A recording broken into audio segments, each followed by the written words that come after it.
I-post natin dyan. Post natin dyan, guys. Kita nyo ba to? Sobrang red flag niyan. Oof! Good day, guys. Dito po muli si Daddy Bean. And maligayang pagbabalik sa Daddy Bean channel. May papakita tayo dito. Unit Oxva X-Slim Pro. Ito yung pinakabago. And ano nangyari dito? And bakit hindi na siya basta-basta magagawa? No, papakita natin yan sa video mamaya. Pero bago ang lahat ng yan, yung tungkol sa contest natin, pakinggan nyo mabuti.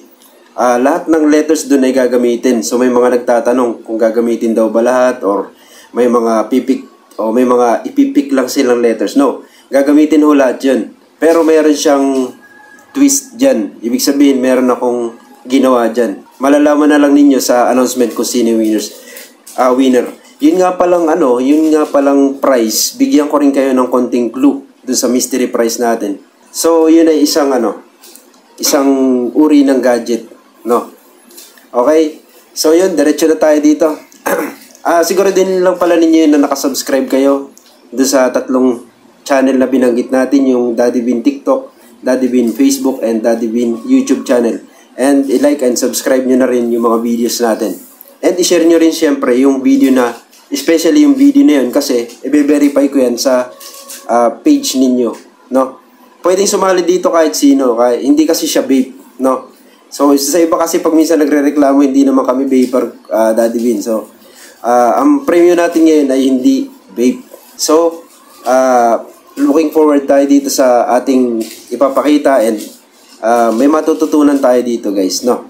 May matututunan tayo dito. And maraming salamat pa rin sa patuloy na sumusuporta sa Daddy Bean. And shoutout kay Moderator Jonard89. Yan. Maraming salamat pa rin. So, punta na tayo dito sa ating feature. Yan.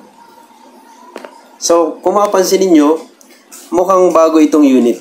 Yun ang isang napansin ko. Usually, pag luma na ito, nangingitim yung gilid.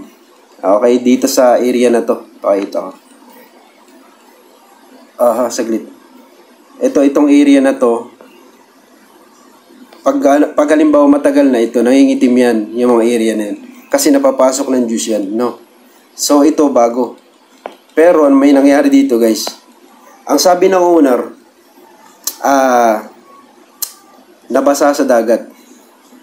Okay, so yun, ibig sabihin, matindi to. Pag nabasa sa dagat, may chance na magka-issue siya na matindi. And, i-play na natin to video para makita ninyo yung footage natin. Medyo ni-speed up ko na to ng konti. So, dito, ini-inspect ko yung unit. And, nilagyan ko siya ng charger. Ang isang napansin ko, guys, walang response. Kahit dun sa monitor ko, nakikita natin dun kung mayroong kinukuhang power si unit. Wala tayong nakikitang response. So, papunta tayo sa pagbabaklas nito. So, ang pinakamabilis sa pagbabaklas, tanggalin natin itong area na to. Yan, yung lock. May ear, dyan parang lock niya yan, para lumabas pataas. So, yung ear adjustment, tanggalin niyo yung parang part na yun. And, itong inilalagay ko dito, guys, pwede kayong gumamit ng acetone. Pwede rin yung lighter fluid.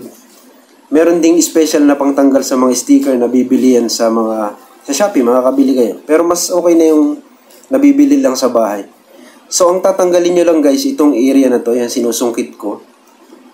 Yan. Pinatakan ko siya ng konting liquid na ginagamit ko, which is, pwedeng lighter fluid yan, pwedeng acetone. Okay, mas okay yung acetone pag sa akin. Since marami nun, kahit saan meron. Kahit dyan lang sa palengke, makakabili kayo. So, dito, lalagyan natin siya ng, ang tawag dito, para mapalabas natin siya. Lulusawin na nung acetone yung yan, lulusawin na niya yung sticker, yung adhesive. So, hindi natin kailangan baklasin lahat yan, guys, no? Pwede nating iangat lang siya ng konti para ma-access natin yung tornilyo. Dito siya sa backside. So, ibig sabihin, pag nagbaklas kayo sa front side, yung sa may parting LCD, it means wala kayong makikitang screw dun. So, dito siya sa parte ng likod niya. So, dito babaklasin natin siya. Kita nyo. Makikita nyo yung tornilyo, lumalabas siya. Ayan. So, next na gagawin natin, kita nyo nakadikit pa rin yung fascia. Okay, fascia. Hindi ko alam pronunciation din. Fascia. So, dito, susundutin na natin. Gumamit kayo ng plastic. No? Yung hindi sobrang ano. Ayan, kita nyo. Dito sa part na to, umangat na siya, pero parang hirap siyang tumaas. So, ang gagawin natin, huwag kayong gagamit basta-basta ng mga bakal na ganyan. And dito ang sundot sa may parteng left side. Dito. Kasi sa kabila, posibleng masundot nyo yung battery. So, dito ibinalik ulit siya. Itinatry ko ibalik ulit. And gagamit tayo ulit ng plastic para maitaas natin siya. Dito ang sinusundot ko yun, kita nyo. Yung parte ng left side. O na, baloktot na yung ano ko dyan. Medyo makunat siya eh. Meron kasi ako mga binuksan ito. Hindi naman ganito kakunat. Siguro, naapektuhan na siya ng yung corrosion.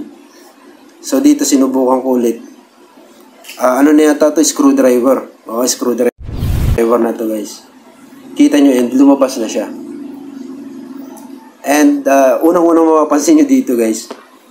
Kita nyo ba? Namumuti na yung board. Namumuti na yung board niya. Pasensya na, medyo malabo yata yung footage ko. Pero mamaya, malilinaw yan. Ifo-focus natin. And may mga konting traces pa ng tubig doon. And dyan ay tubig dagat. No? So, isang malaking issue yan. Pag nalaman ko or nakita ko na ganyan siya, 50-50 chance na yan. Ibig sabihin, ayan, kita niya. Hindi basta-basta magagawa. Dito pa lang kita niyo na yung mga basa-basa na parang namumuti. So, ibig sabihin, kinukutkot ko. Ibig sabihin, totoo na nabasa ito sa dagat. Isa sa mga palatandaan yun. Okay? So, dito sa part na to, titingnan din natin yung ilalim ng LCD. Pag magsusundot kayo niyan guys, lalo pag hindi naman talaga sobrang damage, mali yata yung ginagawa ko dyan. Mali. Ay, tama. Kailangan mapaangat nyo ito. Okay? May dalawang lock lang yan dun sa tigkabilang corner. Pero ingat kayo sa pagsusundot kasi pwedeng madama yung flex. Dito, pinufocus natin. Namumuti na ilalim. Sa part na to medyo na ako. Sobrang lakas ng ilaw. Sa part na to medyo para ano tawag dun? Nagdidili-dali na ako na subukan pa ito na nagdidili-dali. Lumag sabihin nun. Yung dili-dali, nag-hesitate na ako, nagbago-bago na isip ko, parang ayoko na siyang gawin. Or something. Pero kailangan ko maipakita pa rin ito sa inyo. So ito, kitang-kita sa may parte ng LCD. Grabe yung basa. Ayan, kita nyo ba? Talagang natuyuan. And mamaya, sasabihin ko sa inyo kung ano mga gagawin, just in case na nagkaganito yung unit ninyo. Yung battery niya, pinipisil ko guys, malambot na, meron na siyang hangin. So, ibig sabihin nun, dun pa lang sa battery, X yun, X. Basta yung battery mo ganun. Yung tornilyo niya na tinatanggal ko dito, kalawangin na. So, negative pa rin yan. Ang daming red flag dito. Halos wala akong makitang green. So, si ano nga pala nagdala nito? Si Jassy Salayog. Yan. Shoutout sa'yo, Jassy Salayog. So, parang inihatid lang niya sa akin kasi gusto ipagawa. Okay, post natin dyan. Post natin dyan, guys. Kita nyo ba to? Sobrang red flag niyan. Sobrang red flag niyan. Kahit sinong tanungin mo na nagre-repair ng mga electronics, ang isang palatandaan guys ng unit na halos hindi na basta-basta magagawa. Although magagawa pa rin to hindi ko sinasabing wala itong paraan. Isa sa mga ayaw namin yung ganito. Kahit sinong tanungin nyo, aayawan na nila yan. No? Kasi, ang tanging solution dyan guys, ay change board. Yes, yun yung tanging paraan dyan. Buong sistema ng LCD at saka board, yung mga wire niyan pwede nyo pang i-reconnect dun sa bagong, o dun sa board na ipapalit ninyo. And dun lang siya magagawa. Yung battery nyo papalitan din. Yung charging area papalitan din. Halos, palit ng buong ng buong sistema. Ang matitira lang dito guys, frame o yung bahay niya. Yun lang ang matitira. Lilinisan yun. Since hindi naman basta-basta nadadamage yun. Ang mga components ang matindi yung damage. Okay, so dito, give up na ako nung makita ko to. Okay. And halimbawa, ito yung posibleng tanong posibleng mag-comment. Ano ba yung gagawin natin kung sakali na mangyari ito sa atin? Di ba? Unang-una yung gagawin, kung kaya ninyong buksan yung unit, kung hindi nyo kaya, wag na. Pagawa nyo sa iba. Pero kung kaya nyong gayahin yung ginawa ko doon sa una, ang gagawin nyo, pag nabaklasin nyo siya, nakita nyo na tong area na to, sundan nyo lang yung ginawa ko kanina, no? Iwasan ninyong masundot yung baterya. Napakadelikado ng baterya, just in case na may charge pa yon. Pero sa unit na to, hindi ako natatakot doon sa baterya kasi alam ko, drained yung baterya na yan. Pero delikado pa rin siya, okay?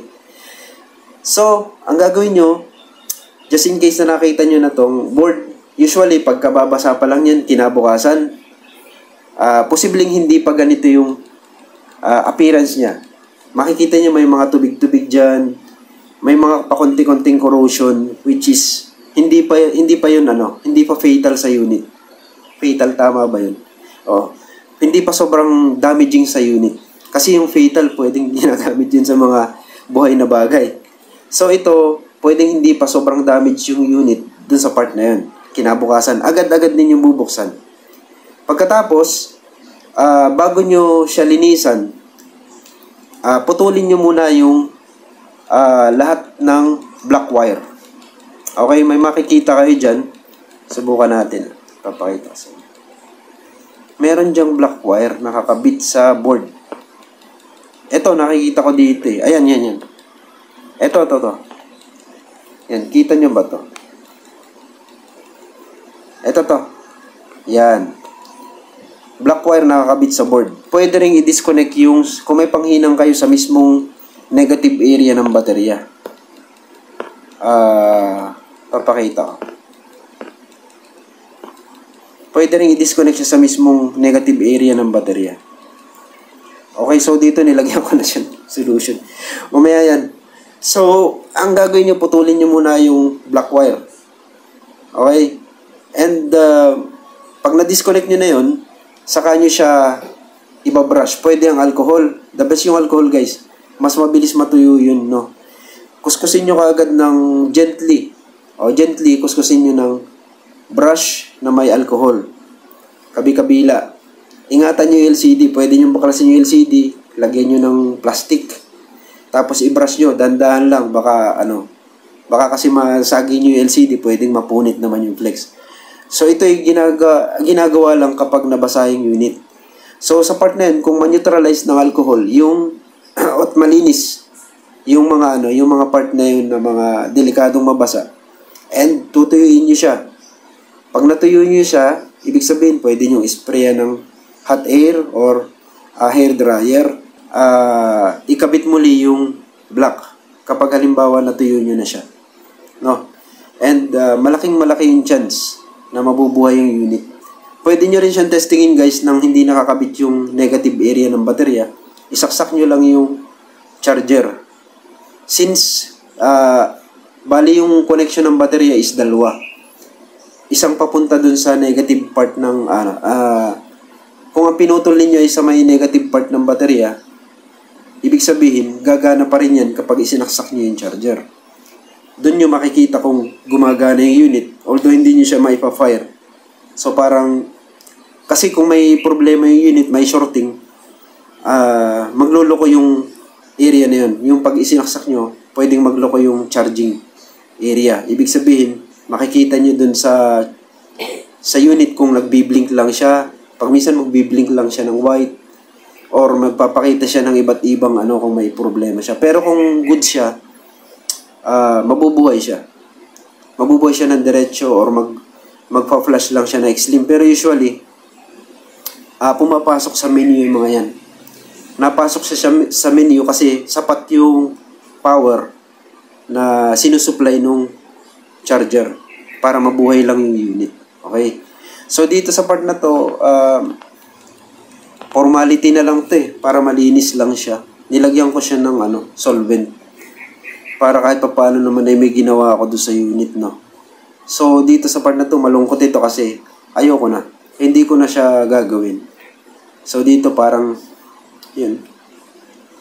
Kita nyo naman. Grabe yung damage. Halos lahat dito papalitan.